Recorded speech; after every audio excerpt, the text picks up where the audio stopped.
Hey everybody, and welcome to Don't Copy That Floppy, your weekly video game news podcast, broadcasting live Fridays 7 to 8 p.m. Eastern Standard Time on twitch.tv/DCTF podcast. It is August 10th, 2018. I'm your host Lex, and I'm joined by my often co-host, Pooge. And we have some stories to talk about this week, quite a bit in fact. We've got Westerns return to video games. Yay. Followed by Plagiarism. It's not just for high school anymore. Followed by QuakeCon. It's just QuakeCon. I don't know the fun thing to dress that up in. Followed by Riot Games. They're bad. Did you know? They're real bad. Who could have guessed? Followed by Nintendo Direct, aka R.I.P. and Pepperoni's Sweet Luigi. Oh, my green boy. After that, we're going to be talking a little bit about some lawsuits, about Bethesda game that is coming out, about Blizzard making some tantalizing announcements, and about Germany censoring less stuff. So, Nazi stuff. Let's jump into it with Cowboys and Indians. I don't actually know how many Indians are going to be in this game, but it's Red Dead Redemption 2. We got a gameplay trailer this week. Yay, yeah. Rockstar dropped their big gameplay reveal, and it's in the same weird style that they did Grand Theft Auto 5's, which is like this just very placid businessy voice explaining the elements of the game to like foreign investors. It's very strange. And I must work for them because they make quadrillions of dollars. But yeah, this showed off Red Dead Redemption 2, a game that has been long in production. It's long anticipated. And it just looks fucking gorgeous. Like, it's incredibly, incredibly good looking. Shockingly good looking for this late in this console life cycle. Yeah. And that's about it, actually. They didn't show much. Like, the thing is, as gorgeous as it looks and as detailed and like nuanced as it looks, and I'm sure it will be, the gameplay looks pretty much like you'd expect it to be. Looks like a Red Dead game, like a Rockstar open world game. Yeah, there's a Deadeye system, there's AI for animals, and there's a camp. There's, different sort of evolving world depending on the decisions you make. It's all stuff that is important and needs to be well implemented, and the fact that they're talking about it and showing it off in the gameplay communicates to me and to others that it is probably going to be well implemented, but it's all the stuff that I expect it to be in there. There's nothing in this to wow anybody. No, I mean, the one thing I think that is wowing is just the detail and the graphics and stuff like that. Like, even just little things like when he'd shoot someone or something, like the way it would, like the plumes of smoke and shit, and like their great physics engine and all that stuff. It's just like, I buy it just because, like, whether or not there's new and interesting things or not, it just seems like a world I want to be in for a while. I just want to ride around and be in the open west and stuff because that shit's cool. There's one part of it though that I thought was great, is when he like did he like ripped around on the horse and the camera did like this cool push and move. It was like this really small thing, but I was like, ooh, that detail, that budget. Like, it's so good. That hot budget. So this is, it just looks great. The NPCs look really great. We got little snippets of dialogue between different characters, and a little bit of what I assume are like cutscene style story moments, and they were great. They were, what we expect from Rockstar with the writing team that they have on their games. Yep. And the fact they've been working on this for a long time. Yeah, and it's only the first of I'm guessing a couple different videos, because at the end they said that the next video is going to focus on the missions. And it's in that I think that we'll probably get to see more about what the meat and potatoes of this game is about. Doing the quests, doing the things, shooting the people, robbing the things. Yeah, that's what I'm most interested in. That was why, like, I enjoyed this video, and if you're interested in this game, you should definitely watch it. But it really wasn't until the end of the video when they said, and next time we're going to talk about all these things. I looked at those and I was like, dang, that's what I wanted to see in this video. Indeed. That's about it, though. Game's coming out in October. Very close. Yep. All right. Well, yeah. So check it out. Check out that sweet, That game. sweet gameplay. The game's gonna make a lot of money. Mm-hmm. Will it make as much as the last GTA game? Probably not, but it'll probably still make a lot. Yeah. Let's talk about some plagiarism. IGN. Have you heard of them? They're a small operation, but as it turns out, they had a senior Nintendo editor. And what was his name? I forgot. It's his. I remember not being able to pronounce his last name. Yeah, it's a weird name. What is it? Philip Mayusin. Maybe is how you pronounce it. Yeah. So he was, as I said, the Nintendo editor, and he decided he was going to review the game Dead Cells. He decided he didn't want that job anymore. Yeah, he was going to review a game called Dead Cells that came out for the Switch. And is a Metroidvania game, but the kind of game it is kind of ancillary to this story. Yeah. Although it is supposed to be quite good. You've played it, right? It's a very, very, very good game. So he decided that he did not want to do this review, and instead went and watched a video review from a YouTube channel called Boomstick Gaming. They did a 4-minute review of Dead Cells, and Boomstick Gaming is a smaller YouTube channel. They have about 16,000 followers, which, I mean, gosh, doesn't sound small to me, but it is pretty small. In the realm of gaming stuff, it's small to me. Yeah, and they get about 5,000 views per video. This article points out IGN, on the other hand, has 10 million subscribers on YouTube. Yeah. Yes. So, very small comparatively. And this guy just decided, hey, I'm going to just rip off this person's review. He almost, he came very close to going word for word on his review. There's a couple spots that was a little... It was There's awful. a couple spots that was... Yeah. It was bad. Now, Philip was called out by Boomstick Gaming, who noticed this and made a video about it, showing both review videos side by side and just basically playing one of them for a few lines of dialogue, pausing it, and then playing another one for the same lines of dialogue. We have some quotes here from that video, comparison video. In Dead Cells, this is from the Boomstick Gaming one. In Dead Cells, you will need to kill your way through a labyrinth of levels, all punctuated by boss encounters, that starts off quite linear, but the more you play, the more routes and game mechanics open up to you. You might not be able to make it to the final boss on your current run, but if you manage to salvage some blueprints for some new gear, or better yet, an ability-altering rune, it makes it all worth your while, which is very nicely written, actually. Yeah. The IGN one said, in Dead Cells, you fight your way through an ever-changing labyrinth of levels with branching paths. You're almost guaranteed not to make it all the way through on every run, but as your efforts lead you to blueprints that unlock new gear, it makes it all worth your while. So... Pretty damn close. Yeah, that's basically plagiarism. Mm-hmm. And IGN immediately started an investigation into that. And within a day or two, they said, hey, this guy's fired. Yep. Young Philip has been fired from IGN.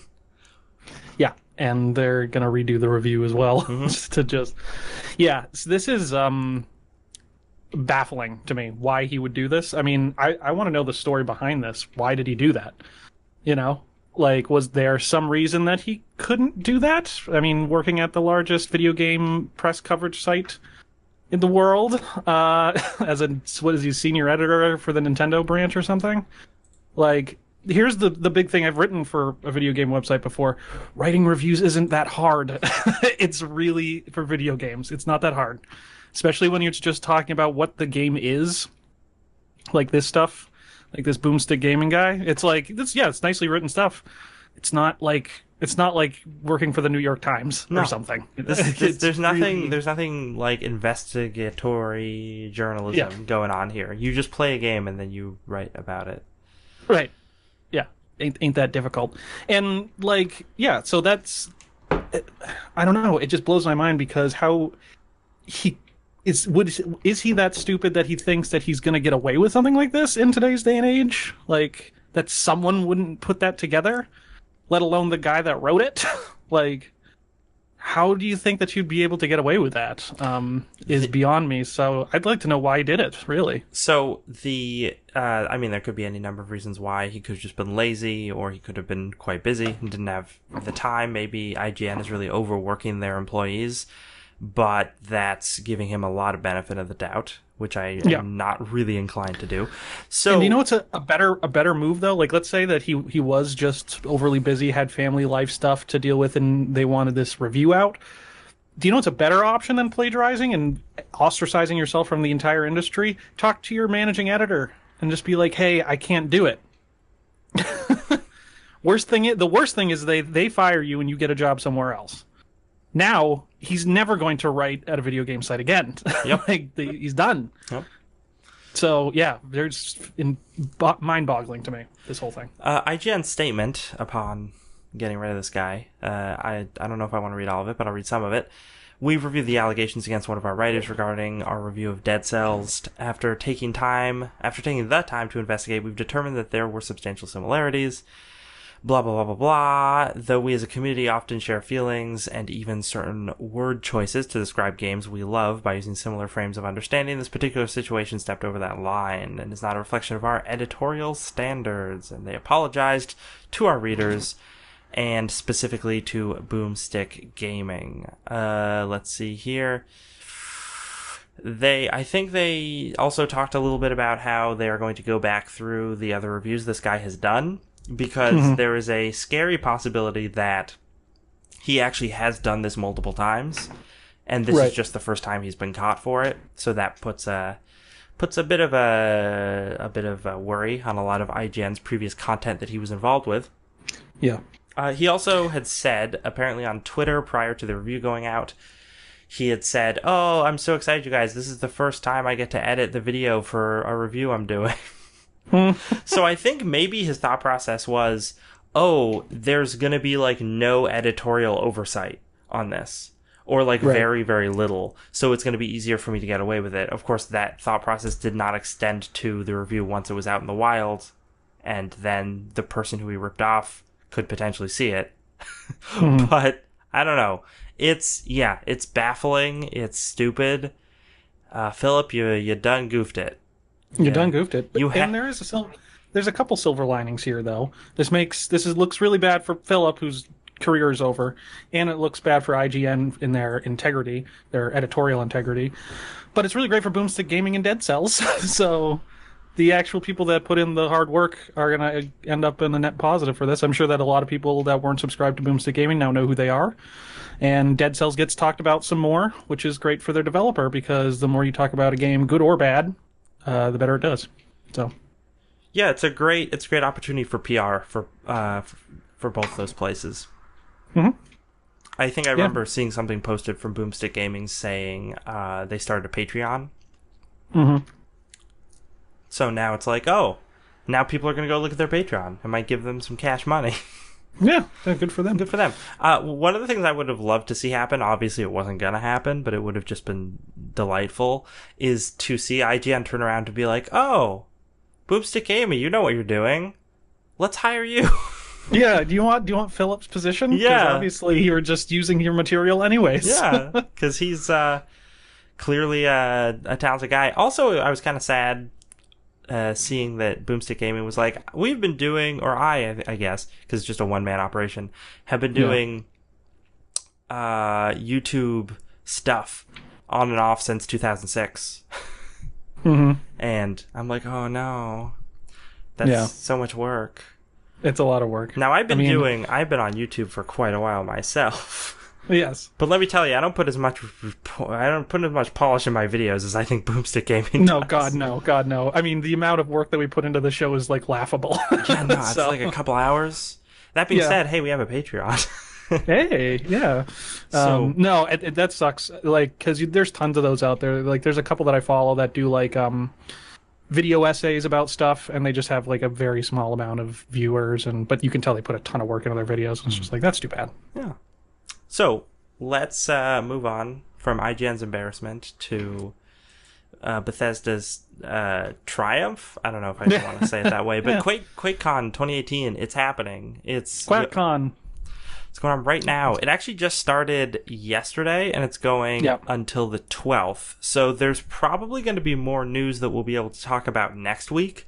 As of right now, there hasn't actually been a whole lot of big announcements, but there have been a couple of really interesting ones. Yeah, they so they had the keynote speech where everyone from the various companies came out. And it's kind of funny. It is QuakeCon, but it might as well just be called BethesdaCon now, because it's mostly just those people up there. And yeah, the keynote speech, they talked about the games that are coming out a little bit, like Fallout 76, Quake Champions. They showed a long preview for Rage 2, which still looks like a game that probably plays really well that I'm not going to play, and I don't think a lot of people will. Talked about the Elder Scrolls Online a little bit, and then they showed a whole bunch of Doom Eternal. Oof. And boy, oh boy, does that game look good. It looks so good.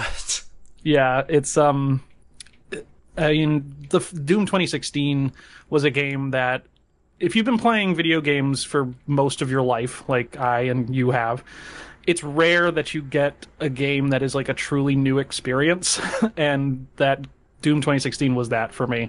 That game was like what everyone thought video games were going to be in the future in the 90s, except it's real, and you can actually play it. Yep. It's fantastic. And this just looks like it's adding on more crazy shit.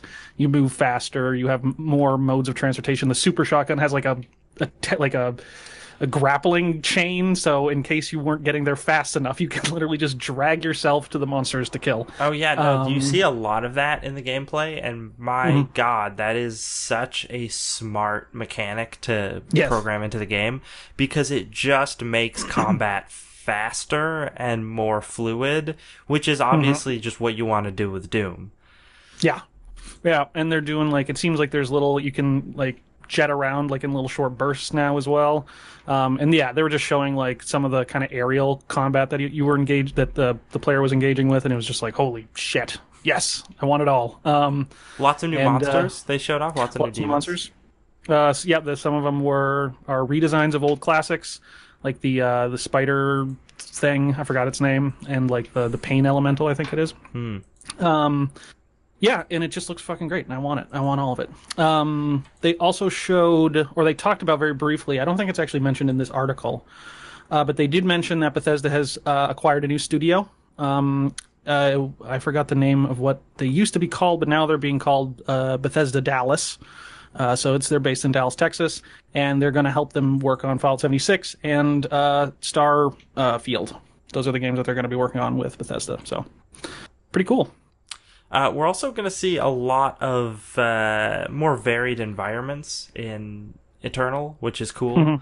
They showed us like this sweet gothic castle city thing that looked super neat. They also showed off some concept art that looked very, very interesting. It looked like super technologically advanced hell stuff.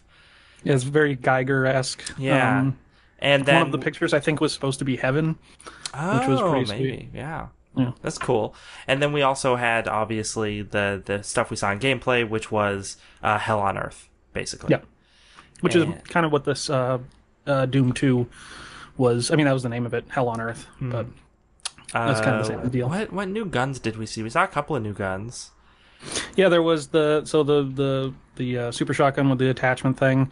There was one called I think it was a ballista, that was just like a launched like a laser thing.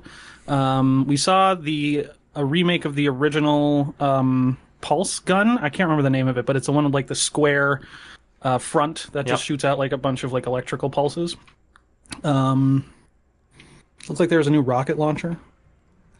And it seemed like we also had some new other abilities for other guns, like besides the grappling hook thing. I can't remember if it was the ballista or the shotgun, like regular shotgun, but there's an upgrade for something where you would fire a little sort of timed explosive that would embed in a monster and then blow up. Yeah. Which was great. Looked like good fun. So there was this, if you were into the newer Doom game, the obvious new weapon that's the biggest deal one they showed for like 2 seconds at the very end was a hell laser sword. Oh yeah. which looks radical. It looks so cool. So That's the thing about all this new Doom stuff is that that's like the only it goes to the point of cheesiness and then it goes around the cheesy moon and shoots back around to being fucking amazing again. It's not like they're trying to be edgy with their hell stuff. It's just like awesome hell shit. It's a laser sword made out of hell energy. What do you want? Like, what do you want from us? We're giving it to you. Ooh. Yeah, all right. It's good. And then we got to see a Revenant at the end do the fire thing, raising his hands. That's cool. Yeah. Oh, there's one other part about the trailer that I really, really enjoyed. That was when there's sort of two parts to it. Mm-hmm. And then the second part, you're on like a military base that is still being run by humans. Yes, yeah. And they're all freaking out because the demons are attacking, but they have like that section cordoned off. And as you're walking through, everyone like recognizes who you are and just backs away from you and lets you walk by. And you like walk by these two like super heavily armed Marine dudes. And at first they're like, "Hey, what are you doing? You can't be in here." Oh, okay, yeah, go ahead. And then you just take one of their guns. Yeah, you just take I think that's where you get the pulse rifle. But then when you go into the lower levels and start fighting the demons, there's an AI over the loudspeaker that starts talking, and they're like, "The Doomslayer has arrived." Yeah. I love that, like, the implication that it's because they're talking about, like, the giant gun firing and stuff like that, and, like, the AI saying this thing, and then it says the Doomslayer's in the facility. It's like, it's as bad as a hell invasion that you're there. Like, I love that implication. It's very funny to me. It is just, I love that the main character, the Doomslayer, now has a reputation with both people, but also demons. Mm-hmm. Yeah. Yeah, I mean, that's the whole lore in the first one, is that if you read, like, the codexes and stuff, like, the demons are terrified of you because you're fucking like a psychopath, crazy superhuman. Like, they are terrified because you just kill them wantonly. And yeah, I just love it. I love that weird kind of characterization that they give of a character that has no voice or face, really. Great. So, yeah, it's cool. And I'm excited to see what else comes out from QuakeCon. And like I said, we'll probably talk about that next week if it is newsworthy. Now, let's switch gears to Riot Games. Do we have to? We'll try and keep this brief because it is extremely unpleasant. But Riot Games, the makers of League of Legends. League of Legends, known for having one of the most toxic cultures in gaming. Yep. Turns out the fish rots from the head down, everybody. Whoa, I've never heard that phrase before. It's a political thing. So one of the great writers at Kotaku, of which I can say there's probably only 3 or 4. Cecilia D'Anastasio wrote an article, a big expose, Inside the Culture of Sexism at Riot Games, in which she interviewed multiple ex-employees, some current employees. This was a whole really long ongoing story that she worked on, and I think maybe some others from Kotaku worked on for a significant period of time. Mm-hmm. And it came out this week, and it's pretty brutal. Yeah. It basically, to sum it up, it's Riot Games in LA is basically a big frat. Yeah. Yeah, in a nutshell. It's a big frat with a lot of money. Yes. Big, well, like a frat at an Ivy League school. Sure, yeah. It's a tech bro frat. Yes. This is especially problematic because it means that women are treated worse than men, seemingly by a significant margin at this company. There's lots of different stories from one particular ex-employee who worked there for 3 years, who's kind of the centerpiece of the article. But then there are some others that were talked to as well. They did the whole thing, and I've seen this sort of experiment done online several times to sort of point out sexism in the workplace, where there's a board meeting with all the higher-ups who are all dudes, and this woman presents something to them. she does the whole presentation for this whole idea, and they say, now we're not interested, and she leaves. And then she decides, I thought that idea was great. I don't understand why they shot me down. So she gives the exact same presentation notes to a male colleague, and then a week or 2 weeks later has him give the same presentation, and all the higher-ups are, like, giving him standing ovations and talking about how fantastic this idea is. And, that's somewhat telling for a couple of reasons. One, because it was only like a week. How did they forget? That's what I thought when I read that part of this article too. I'm like, wow, did they really were they that spaced out because a woman was saying the idea that they forgot it in a couple days? Yeah, they just were totally not listening to anything she was saying if they were able to forget it that quickly. And it sucks. There's stuff about how female employees were groomed for certain positions where they were expected to do extra work outside of their pay grade, and with the promise of, you're going to get this higher up position if you do this, and this is what you need to do to get ahead in the company. And then after they've done all this extra work, the higher ups of the company are like, hey, let's hire this dude to take that higher up position. And then they do, and then the woman is just like, oh, I've just been conned out of a bunch of my time and energy. Yes. This is all on the back of two things, I think, and there are two things that I kind of hate. One is that they, again and again and again, claim that they are a meritocracy. And the second is company culture in general. I don't think the meritocracy thing works in companies, especially in, like, tech companies, because it boils down to this, like, weird libertarian idea of, if you work the hardest, you'll get the best. You'll get the higher up positions. But then what about the people that got to the higher positions that worked really hard? Aren't they just going to make it harder for everyone else to get those positions because they want to keep their jobs? Yeah. Like, that never made sense to me, why people think that would work. So yeah, there's that. And then just, like, company culture. Like, I know that company culture is a thing and it kind of has to exist because you don't want to just be a faceless, nameless company with no kind of collective thinking or anything like that. But it's such an excuse for this kind of shitty behavior. It's like, of course, Riot Games has a tech bro frat kind of company culture. They make one game and it's like the fucking most toxic game in the world. So yes, the people that made that game originally, who are in charge, of course are going to be frat tech bros that are toxic. Like, and then you just cover that up by saying, it's our company culture is meritocracy. And it's like, I don't know. I just hate that cover up. Because it just boils down to, like, we are going to act the way we do in life that we do it in the office, and that usually means being a sexist piece of crap. So, yeah, not good. not a good time. Not a good time. So, and this whole fucking thing. Sorry, but this whole that it peppers throughout the whole thing that they talk about how they only hire gamers.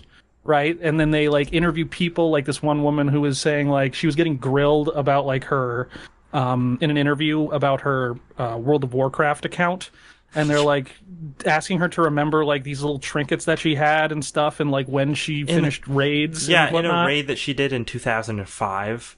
Right. Yeah, can you tell us step by step in detail everything that happened during this raid more than a decade ago? Right. And she, in the article she's interviewed, is saying, man, I was, like, freaking out when they were asking me that, because how could I remember those tiny details? I was thinking, why don't I just give them the login information for my WoW profile if that's what it takes to prove it to them?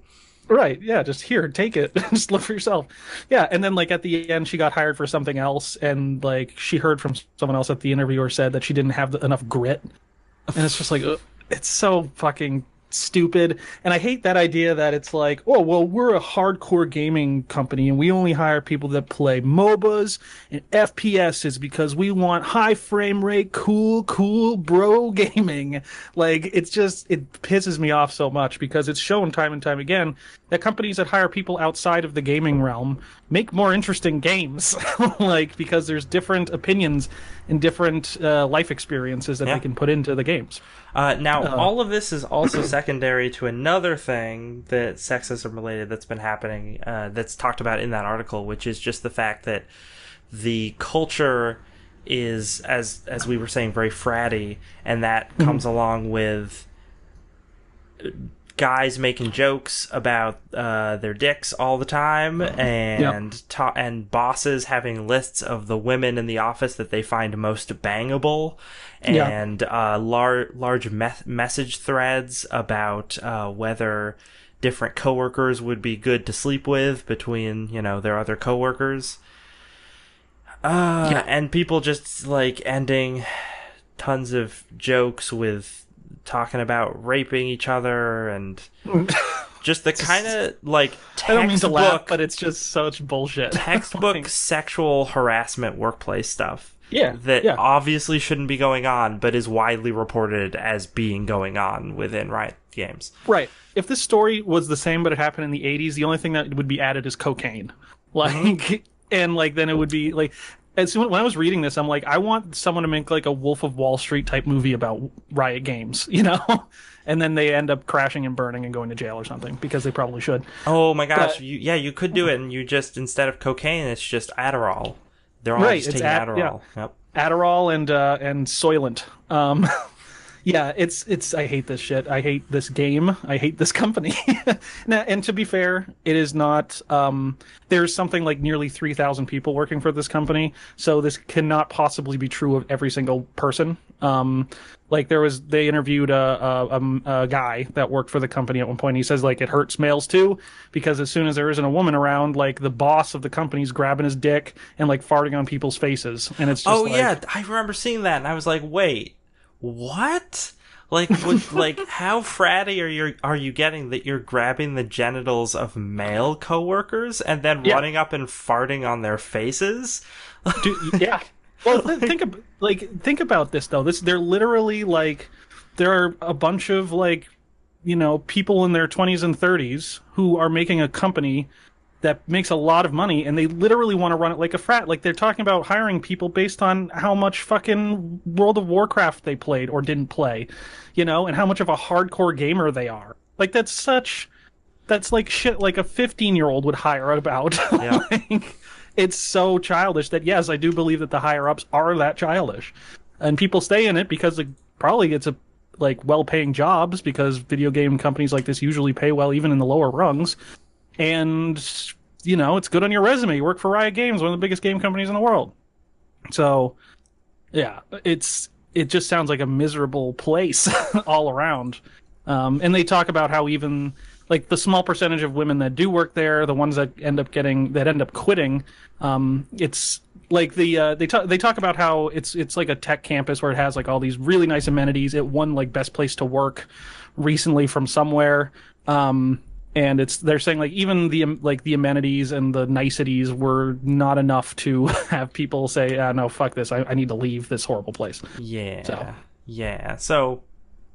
Riot Games is awful, but nothing about that surprises me, because in the past, not actually the recent past, I think it was a much longer time ago, but we would do reporting on how toxic the culture in League of Legends is.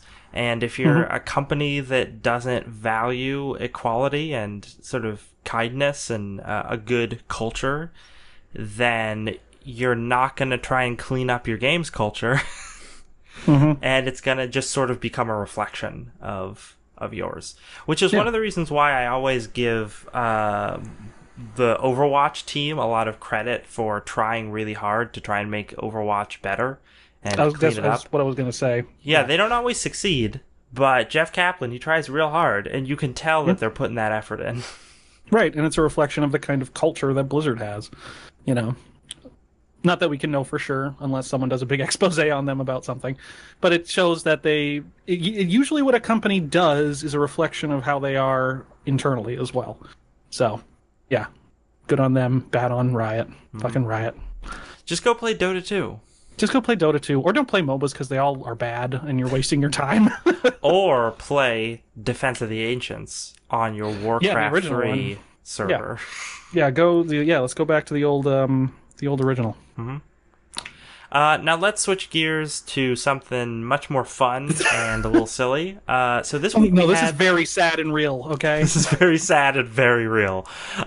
So this week there was a Nintendo Direct. It was all about Super Smash Bros. Ultimate.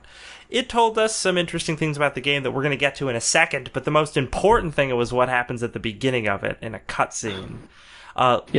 We are introduced to Castlevania settings and characters that they're going to have. And the way they do that is by having Luigi from Luigi's Mansion with his little backpack and his flashlight gun vacuum thing wandering around Dracula's castle from Castlevania. The very, grim, dark Castlevania castle. And he is not prepared for that. He fires a plunger at the face of a mummy, and it's as ineffective as it sounds like it would be. Yeah. So that all culminates with Luigi going face to face with death himself. Yes. And then being killed. Getting his, not even just killed, but having his soul ripped out of his body by Death's scythe. Yep. Hardcore. Can't get any worse than that. Yeah. And then directly after that, Simon Belmont saves the day with, his whip and his rocking hair and theme song. But yeah, Luigi's dead, man. Luigi's goddamn dead. We see his spirit leave his body. And then at the end of the Direct, or maybe not the Direct, maybe it was just that cutscene, I can't remember. We see a little shot of Luigi's body lying there with his eyes all white and his mouth agape. His horrible death grimace. And rictus. Yeah, and his spirit floats over, and his spirit just sort of looks like he's going to fall back into the body. But before he gets all the way in, the scary face, which is, I forget what its name was, Camilla? Was that it? Something like that, yeah. From Castlevania, just pops up outside the window, and is just super scary. And before it's weeping blood and shit. And before he can go back into his body, he sees it, and then it just cuts to an exterior shot and you just hear him screaming. Yeah. So he probably didn't get back in there. He's still dead. He's in Dracula's castle, man. He is in hell on earth, he ain't getting out. So this is funny. This led to a bunch of different things, including Nintendo UK Versus account having to tweet out that Luigi is okay. Because everyone on Twitter was just exploding at Nintendo, being like, how could you kill Luigi? Yeah, but this isn't, so this Smash Bros. Ultimate, their trailers have been just incredibly violent from the start. So its first reveal is really dark with the squid kids running and playing, having fun, then everything goes completely dark and they see this giant flaming Smash symbol that's terrifying and all these shadowy characters who look like they're about to kill them. And then when we got the reveal for Ridley from Metroid, Ridley straight up impales Mega Man and Mario. We even see Mario's hat lying on the ground after. Yeah, and that's all that's left of him as he is devoured by the space pirate captain. So yeah, it's just they're getting very violent and killing off a lot of characters here.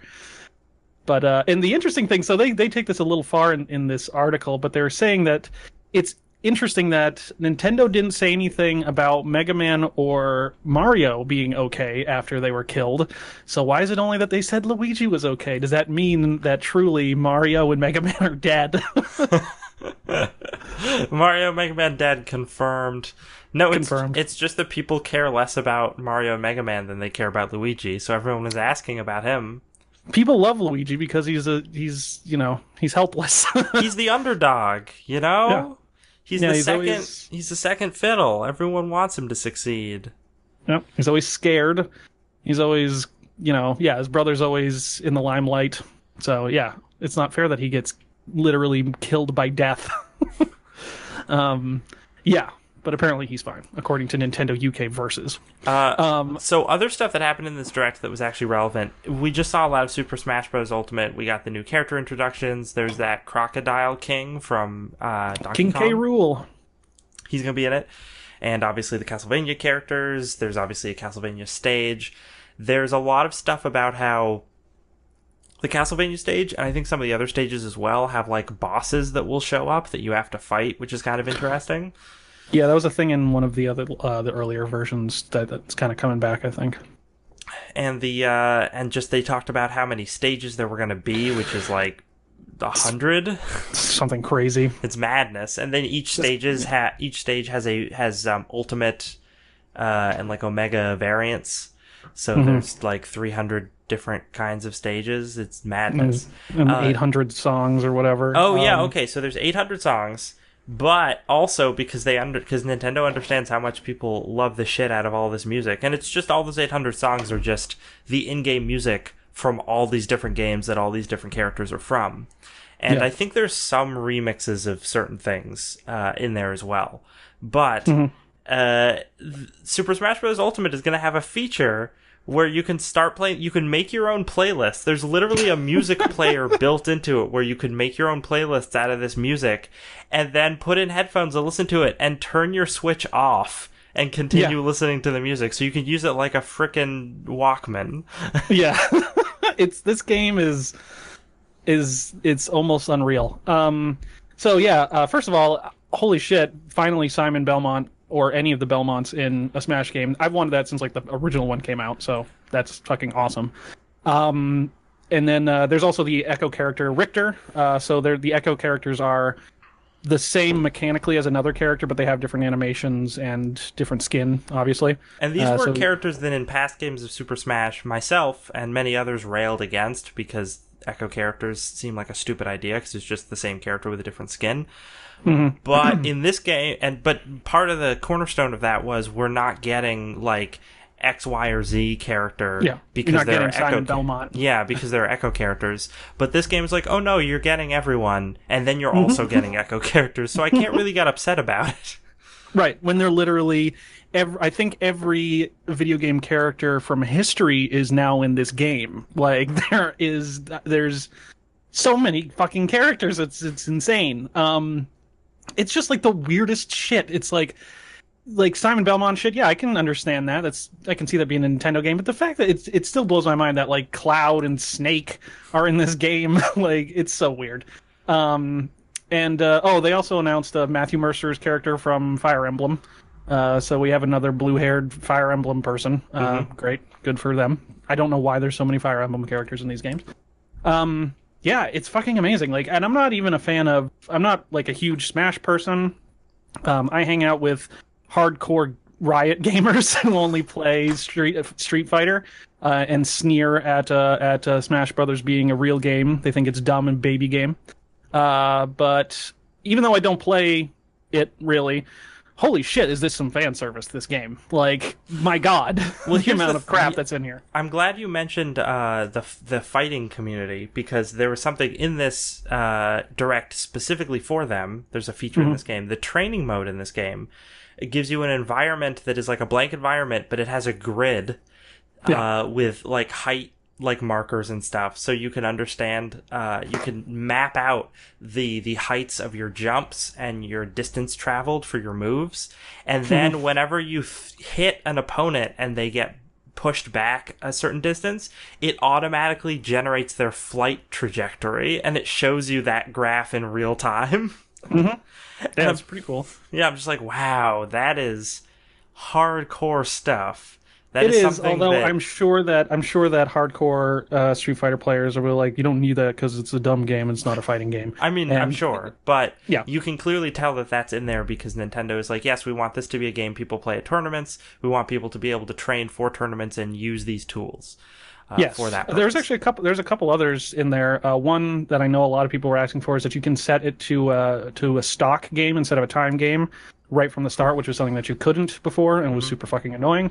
Even though most people just want to play Final Destination 4 stock, or 3 stock rather. I can't remember which one's more popular.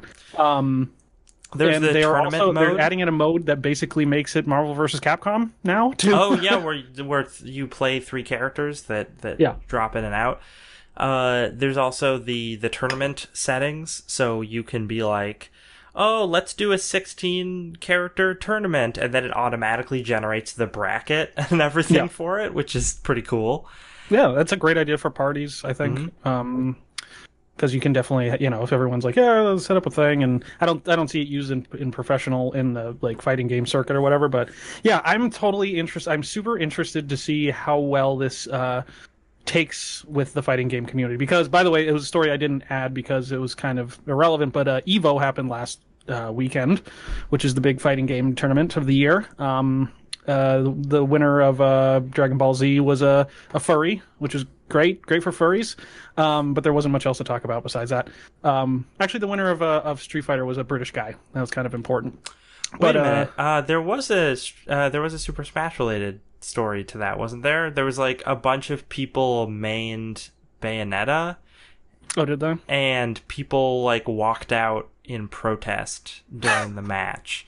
And I didn't see that.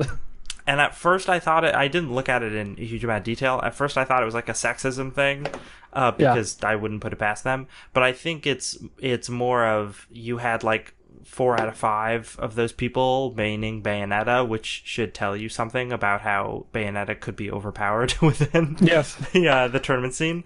So that was a little thing, but yeah, as I said, I didn't read into it too much. But overall, yeah, this live stream was just all Super Smash Ultimate stuff, and some of it was pretty interesting. Definitely worth checking out if you're interested in that game. There's a lot of information sort of crammed in there. Yeah, totally. Yeah, I'll be interested to see if the fighting game community takes it, because in terms of Smash, people are still about Melee. Like, that's the real big competitive game, and it always has been. And I wonder if it will be unseated finally. We shall see. R.I.P. Luigi. R.I.P. Luigi. He had to die for our sins. Now let's see. We have 4 stories left, but I don't know if we have time for all 4 of them. So we're gonna blitz through some of these. Guess what? Diablo 3 on Switch is probably coming out. Hooray! Jason Schreier wrote this. I didn't even realize that. Hot dog. This is a layup story for him. But yeah, he doesn't always have giant exposés. Sometimes you just got to get the news out. But yeah, Diablo, there was a little Blizzard did a like 1 minute long YouTube video from one of their managers. I think they're a community manager, maybe, could be wrong. But she talked about how there's all sorts of things on the horizon for Diablo, multiple projects, and one of them that we're going to start hearing about this year. And since there isn't much left to the year, we should be hearing about it quite soon. Yeah, and I don't expect it to be Diablo 4. No, it's probably... So, Diablo 4 probably isn't happening, but what we're probably going to see is Diablo 3 Switch port and another expansion pack for Diablo 3. That'd be cool. And possibly, and I would actually really, really like this, remasters of Diablo 2 and possibly Diablo 1. Dude, if they remastered Diablo 2 and Diablo 1 and then released them as a 3-pack for the Switch with Diablo 3, I would just eat that shit up. I wouldn't need to buy another game on the Switch for the next year. I'd be set. Yeah, I can see a Diablo 2 remaster being a possibility, just because it's been almost 20 years now. And I don't know what their sales numbers for StarCraft remaster were exactly, but I imagine they couldn't have been that bad. Yeah, probably pretty good, and I'm sure they were testing the grounds there. Yeah. I'm sure that Diablo 4 is at some percentage being worked on, probably in pre-production. There's a couple people in one room working on that right now. But yeah, that's not something else I think we'll see for quite a long time. So that's a fun little tantalizing bit. I can't wait to hear more about that as news comes out. Fallout 76, as it turns out, Fallout 76, when it comes out, it's not going to come out on Steam. It's going to come out on... Fucking hate this. Yeah, going to come out on Xbox One, PlayStation 4, and PC via Bethesda.net. So this seems to be Bethesda being like, we know everyone's going to buy this game. If we put it on our own site, we don't have to share profits with Valve. So let's do that. I hate this because so many games have been doing this recently. Where it's like, download our proprietary launcher for the one game that we make. It's just like... Stop it. Just fucking stop it and that's the get thing, on right? Steam. Like, Bethesda makes a lot of games, but if this works out for them, does this mean that they're going to be moving more of their games over to their own launcher? Because if they had all their games on their launcher, I might even say that was worth it. In the same way that, like, Battle.net is kind of worth it, because there's enough good Blizzard games that it makes it alright. But if it's also, just Battle.net's Fallout... been there since, like, the 90s. So. Yeah, that's also a good reason. But like, if it's just Fallout 76, Who cares? Yeah, who gives a flying fuck? No, I imagine. So I know that. I guess I haven't downloaded their launcher, so I don't know what's on it. But would imagine that they're going to have many of their games on there already, because why wouldn't they? If you're already here, why not buy Doom and Prey and Wolfenstein and shit? So I imagine they'll probably be on there. But it's just so annoying to have like the Origins launcher and EA whatever and fucking Uplay, and it's like, just stop. No one wants this. No one. Who cares if you make $1 million less dollars? Okay, just I know it's important, but Jesus Christ. Yeah. So Cut that's going to be happening. That'll be annoying. Get ready for that. Yeah. Get ready for that. Let's talk about emulators. Emulators. This is really sad. Emu Paradise. If you've ever messed around with ROMs and emulation before, know that it's a massive ROM and emulation site repository, and it's been around for 18 years, and they're shutting down. This was basically the founder, Maz J, wrote in an announcement post that it's not worth it for us to risk the potential disastrous consequences. I cannot in good conscience risk the futures of our team members who have contributed to the site throughout the years. You run Emu Paradise for the love of retro games and for you to be able to revisit those good times. Unfortunately, it's not possible right now to do this to do so in a way that makes everyone happy and keeps us out of trouble. Nintendo and others, copyright holders, have been really cracking down on ROM distribution sites, and so they're shutting down. This is really sad because, like, it's not just. Of course, Nintendo has the right to do this. It's their IP, and it's being pirated. Like, they have the right to do this, but it sucks because this is a blow for games preservation. A lot of times, these kind of games aren't presented anywhere, and unless you can find an original copy and the working hardware, in a lot of cases, there's no other way to play these games anymore.